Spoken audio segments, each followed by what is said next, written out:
Hi friends, இன்றைக்கி வீடியோவில் நம்ம என்ன பார்க்க போகிறோம் அப்படின்னா 9th ஃபஸ்ட் டேர்மில் இருக்க எக்கனாமிக்ஸ் தான் பார்க்க போகிறோம்.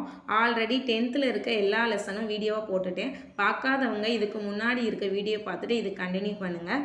வீடியோக்குள்ளே போகிறதுக்கு முன்னாடி this video sponsor by mod e shopping.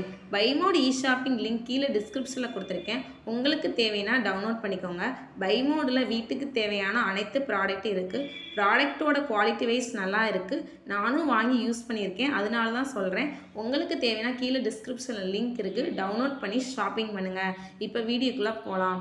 இன்றைக்கி பார்க்க போகிற லெசன் இந்தியா மற்றும் தமிழ்நாட்டோட வேலைவாய்ப்பு. இது குரூப் 4க்கு இந்த லெசன் இருக்குது. இதில் இருக்க முக்கியமான பாயிண்ட்ஸ் மட்டும் சொல்கிறேன். குரூப் 4க்கு இனி 54 நாள் இருக்கனால நான் வீடியோஸ் கொஞ்சம் வேகமாக போடுறேன். ஓகே ஃப்ரெண்ட்ஸ், வாங்க வீடியோக்குள்ளே பார்க்கலாம். 15 வயதுக்கு குறைவானவர் குழந்தையாக கருதப்படுறாங்க. அதே மாதிரி 60 வயசு கடந்தவங்க உடல் உழைப்பை செய்ய முடியாது என்று விளக்கப்படுகின்றார்கள். ஃபஸ்ட்டு முதன்மை துறையில் விவசாயம், 2ஆம் துறை தொழில்துறை, 3ஆம் துறை சார்புத்துறை அல்லது சேவைத்துறைன்னு சொல்லுவாங்க. இப்போ ஃபஸ்ட்டு துறையில் என்னென்னலாம் வரும்னு பார்க்கலாம். ஃபஸ்ட்டு துறையில் விவசாயம், கால்நடை, காடு, கோழி வளர்ப்பு, பண்ணை வளர்ப்பு, மீன் வளர்ப்பு. இது ஆட நோட்டில் கேட்கலாம், அதனால் நல்லா பார்த்துக்கோங்க. 2ஆம் துறை உற்பத்தி, சிறிய மற்றும் பெரிய தொழிற்சாலைகள், கட்டுமானம் போன்றவை ஆகும்.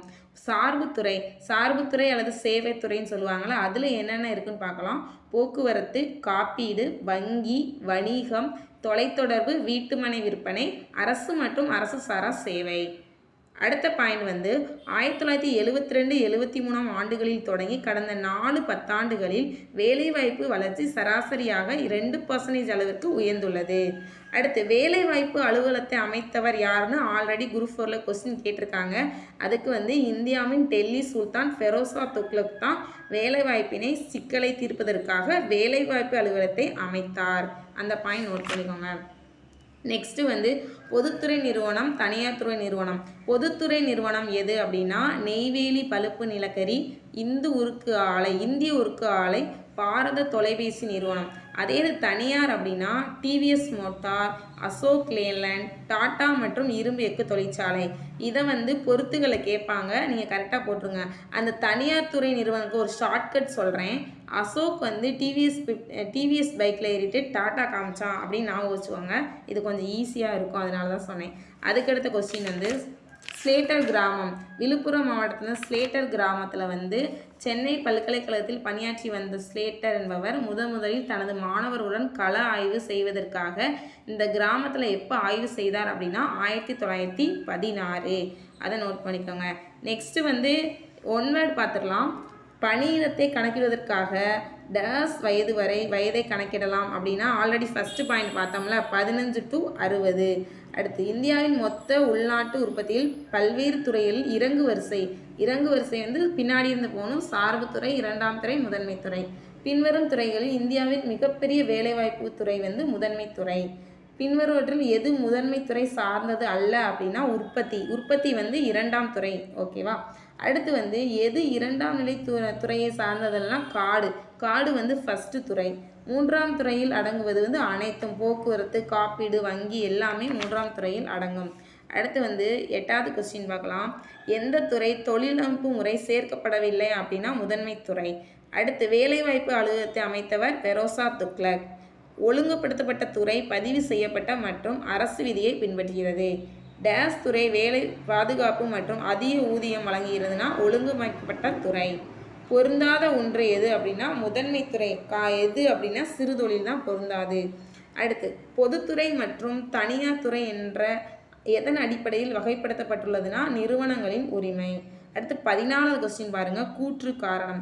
ஒழுங்குபடுத்தப்படாத துறையின் பொருளாதார பண்பு என்பது வீட்டினுள் உற்பத்தி நடவடிக்கை மற்றும் சிறுதொழில் செய்வதாகும். காரணம் இங்கு குறைவான ஊதியம் மற்றும் வேலை முறையாக வழங்கப்படுவதில்லை. ரெண்டுமே சரி. தொழிலாளர்களை பணியில் அமர்த்துபவர்களாகவும் தங்கள் பணிக்கான வெகுமதியை செலுத்தும் நபர்களாகவும் உள்ளவர் முதலாளி. தமிழ்நாட்டில் வேளாண் துறையில் அதிக நபர்கள் வேலைக்கு அமர்த்தப்படுகின்றனர். அடுத்த கொஸ்டின் கோடிட்ட இடங்களை பார்ப்போம். ஒழுங்குபடுத்தப்பட்ட துறையில் வேலைவாய்ப்பு நிலை மற்றும் முறையானவை அல்ல. கோடிட்ட இடம் பொருளாதார நடவடிக்கை பொது மற்றும் தனியார் துறைகளாக வகைப்படுத்தப்பட்டன. அடுத்து வேலைவாய்ப்பு எப்பொழுதும் இந்தியாவின் வளர்ச்சி கொள்கையின் ஒரு முக்கிய உறுப்பாக இடம்பெற்றுள்ளது.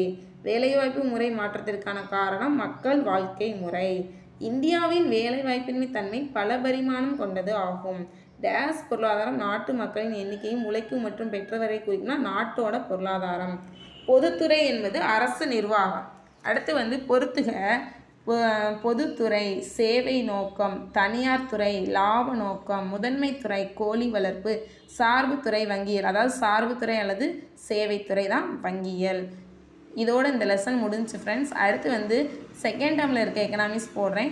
உங்களுக்கு என்னோடய வீடியோ பிடிச்சுன்னா லைக் பண்ணுங்கள், ஷேர் பண்ணுங்கள், கமெண்ட் பண்ணுங்கள். முக்கியமாக உங்கள் ஃப்ரெண்ட்ஸ் யாராச்சும் டிஎன்பிசி படிக்கிறாங்கன்னா அவங்களுக்கு என்னோடய வீடியோவை ஷேர் பண்ணுங்கள். ஓகே, பாய்.